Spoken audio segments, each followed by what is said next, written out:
All right, got some interesting stuff this week.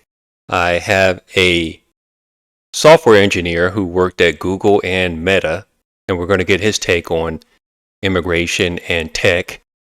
I also have a story by a young man who is one of these people who've been inspired by Charlie Kirk to continue his work.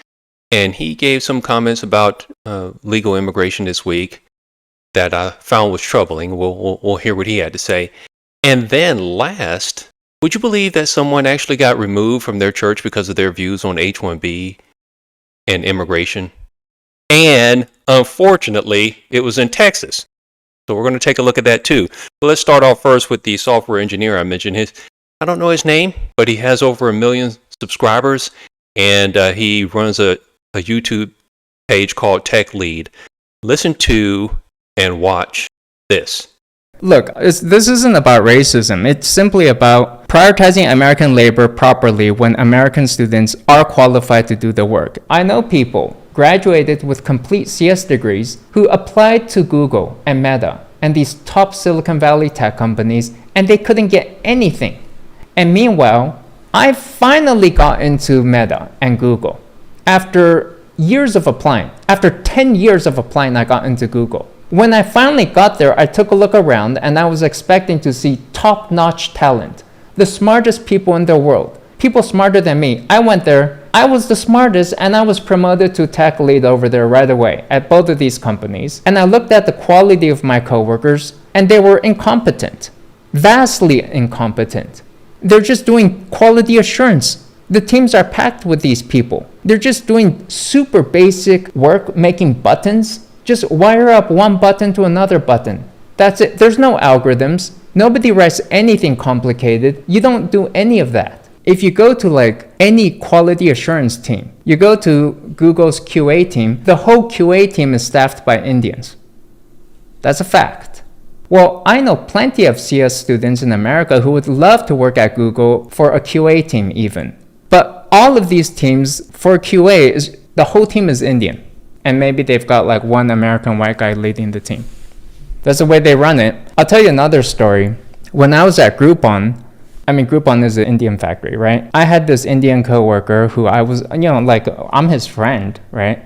And he needed his green card approved. And so he would talk to his manager and say, look, can you please help me file for my green card? And the manager kept saying, yes, I'll get around to it. And then the manager intentionally missed the deadline. And Indians operate on this case system, so it's based on their own social hierarchy.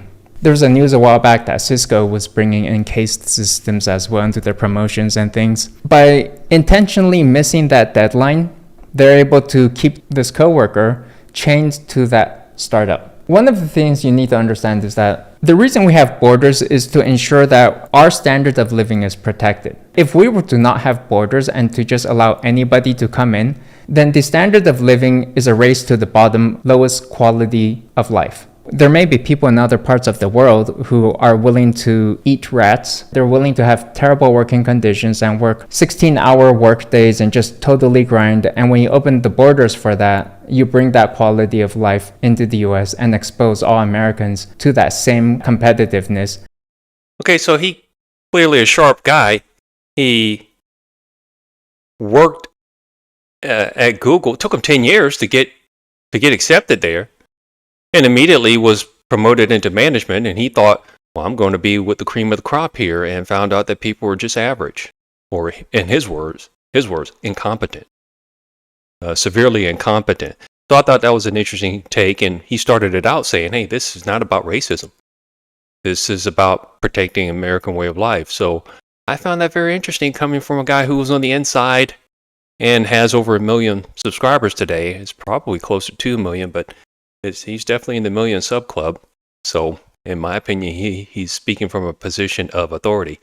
Let's take a look at this that popped up in my feed this week about a young man named Brilyn Hollyhand. I believe that's how you pronounce his name, Brilyn Hollyhand.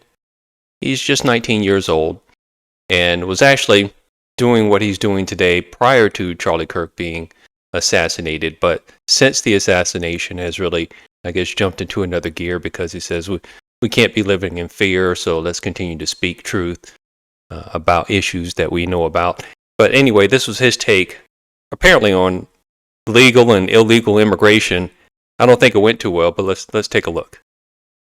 You're saying you are we're continuing supporting legal immigrants in the country. I said the melting pot absolutely is something that we should continue to do. So we should keep increasing the amount of legal immigrants. Legal immigrants, yes, we're a melting pot. I absolutely support that. So I'm sure you understand these groups vote overwhelmingly against American values. They vote for the Democratic Party. So surely that's the death of the Republican Party, right? Yes, but we can't close our borders and have our nation where we don't accept anybody to come in. So I've been a very big proponent against... Plenty of countries do that.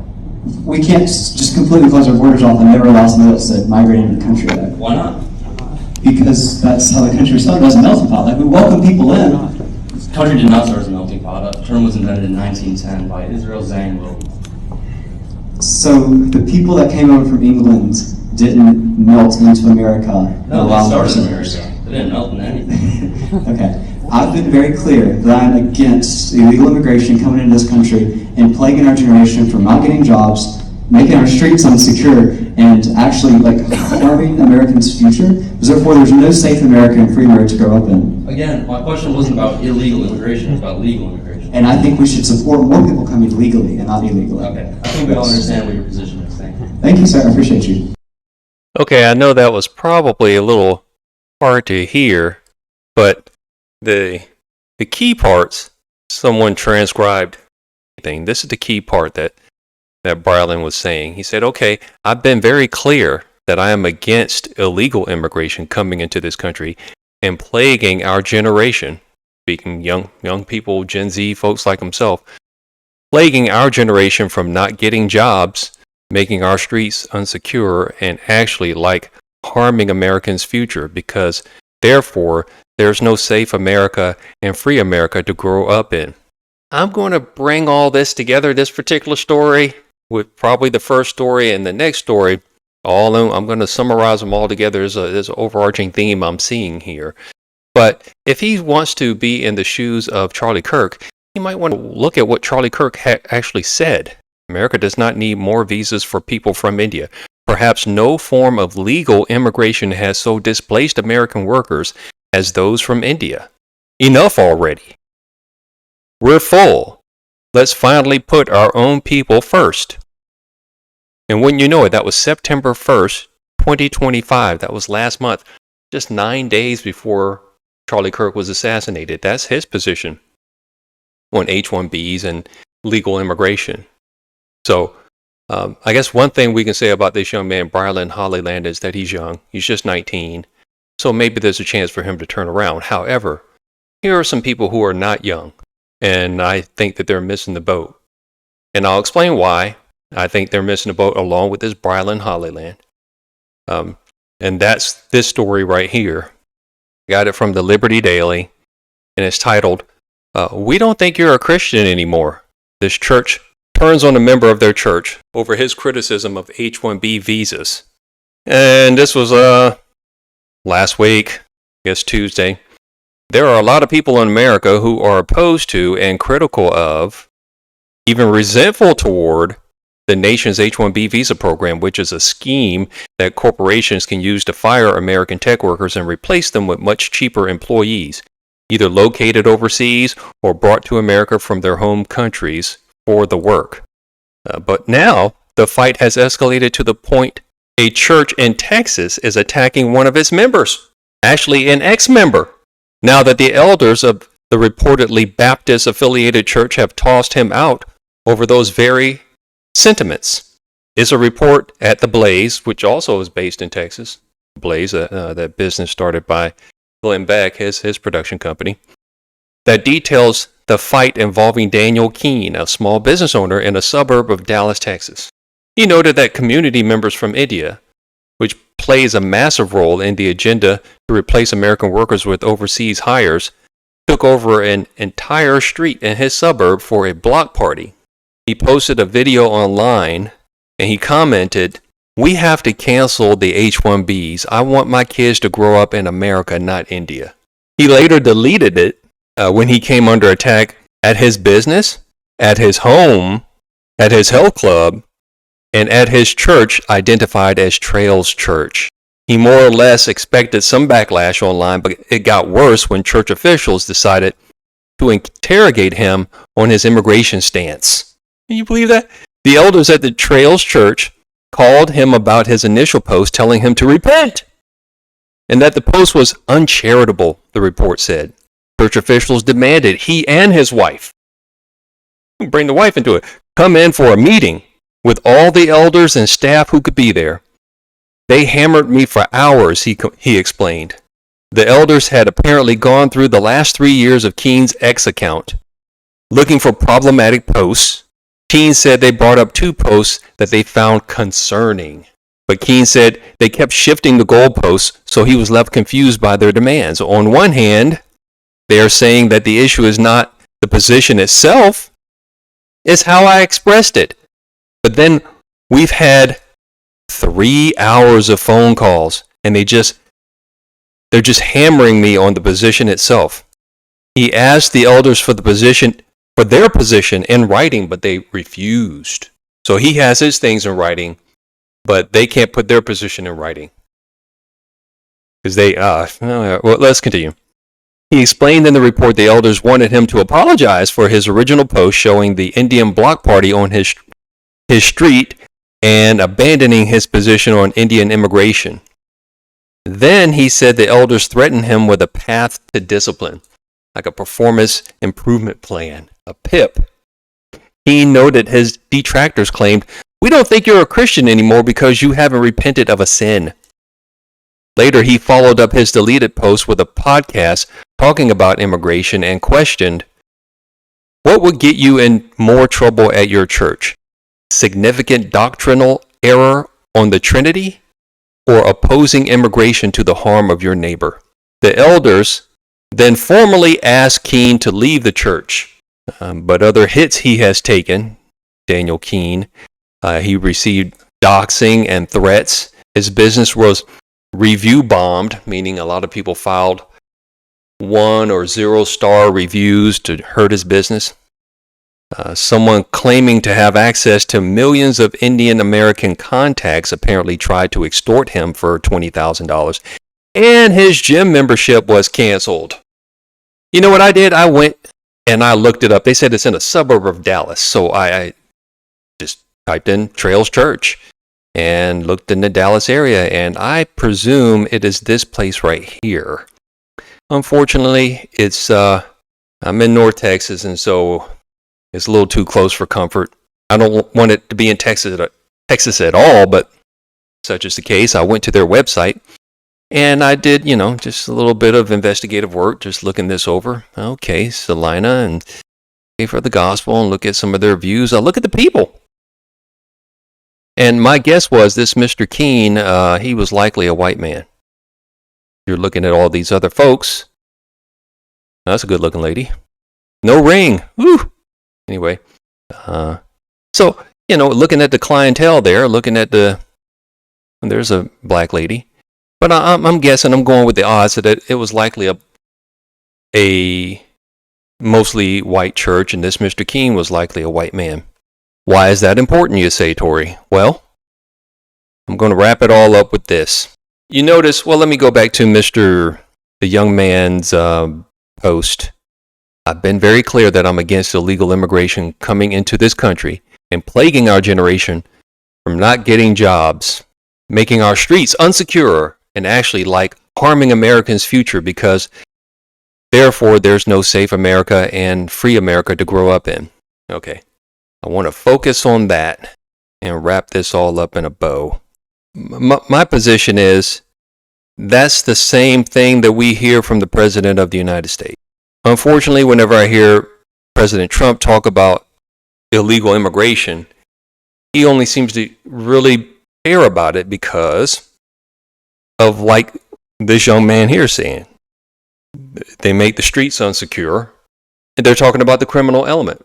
And it just seems like this illegal immigration is the immigration that's okay to talk about, because it is illegal after all.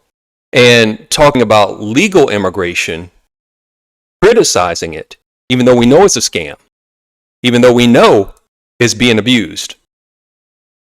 I think the church that kicked this man out, and I think this young man, Brilyn, Hollyhand, I think that they're all afraid to talk about legal immigration the same way they talk about illegal immigration because they don't want to be accused of being racist.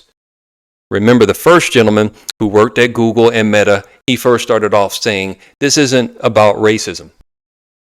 This is about protecting our culture and hiring people in America who are qualified to do the job. His video is actually like 12 minutes, and I shared 1 or 2 minutes of that, but I found that to be interesting. I'm telling you the same thing. I have the same skin tone as these Asian Indians.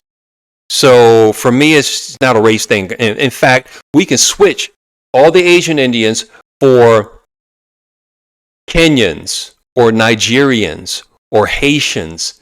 And so they will be all people who have an African heritage like myself, and I would feel the same way.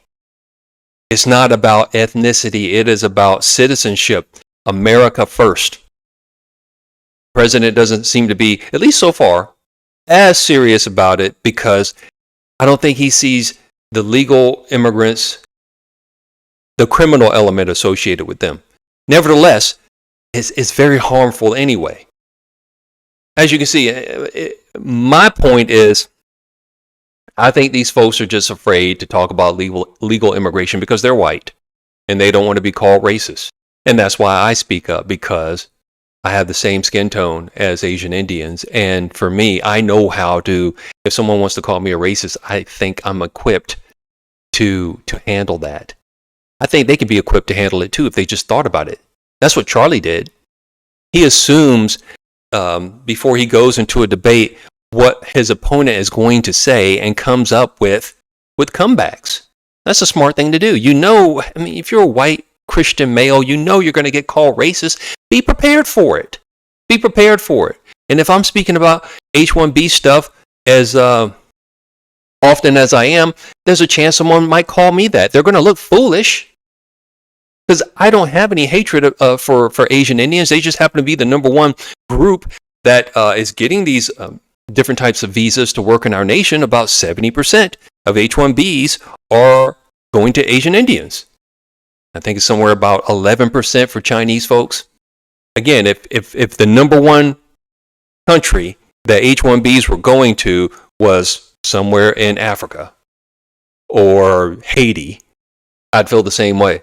There is an American culture that we want to have. I don't want people to start to assume that the only way you can have good IT is you need to have a bunch of Asian Indians involved. That's like here in North Texas, you almost assume the only way you're going to get some construction done is if you have illegal Mexicans involved. The only way you can get a road built, a house built, a building built, get concrete poured is if you have Mexicans involved, legal or not. And that's just wrong for kids to grow up thinking I can't be in construction because I'm not Mexican. And you have folks now thinking I can't be in IT because I'm not Asian Indian, I'm not foreign. That was my take on the things that I saw this week. This popped up in my feed, my news feed, and I got to talk about it. I've never considered a person being kicked out of their church because of their views about H1Bs and the whole illegal immigration situation. Is it going to happen to me? No, because number one, I wouldn't be in the church for hours. They wouldn't bring my wife into it, me and her, for hours so some elders can talk us down. I'd be talking them down, or I'd be ending it. New church, no problem. You don't have to kick me out. I'm firing you because you don't have guts to speak up. That's a problem with a lot of churches. You hear people say churches are afraid to tell too much truth because a couple of reasons. They don't want to affect the population in the church. They don't want to affect growth in terms of numbers. They should be more concerned, I think, about the growth of the people in the church rather than the growth in the number of people. But you know, are people becoming more regenerate? Are they becoming more repentant? As opposed to whether or not they're becoming greater in numbers. The other thing is they might be afraid they're going to step on their whole 501c3 category. And I've learned doing these videos that you don't have to file for 501c3 and still have freedom of speech as a church. By your nature, the fact that you are a church, you already have tax exempt status. In fact, when you file for 501c3, you are then submitting yourself to 501c3 law. But if you didn't do it, the fact that you're just a church, by your nature, we've always had in this nation, by the fact that you are a church, you already have tax exempt status. So if that's what you're concerned about, just get rid of the 501c3 designation and speak freely, speak strongly, speak boldly. And I don't think they know how to do it because they're afraid of being called racist or afraid it's going to affect their tax exempt status. Grow a backbone. Anyway, that's what I have to say today. If this is your first time checking me out, do me a favor and consider subscribing. As I mentioned last week, I think I still have more videos than I have subscribers. I'd like to invert that at some point. It would just be nice to do. But no pressure. It doesn't cost you anything. But consider subscribing. Consider leaving some kind of comment, even just hello. It helps the algorithm, so they say. I don't know if it does, but if it does, go ahead. Let's try to get that going on and maybe sharing it. That's all I have for you this week. Talk to you next time. Bye-bye.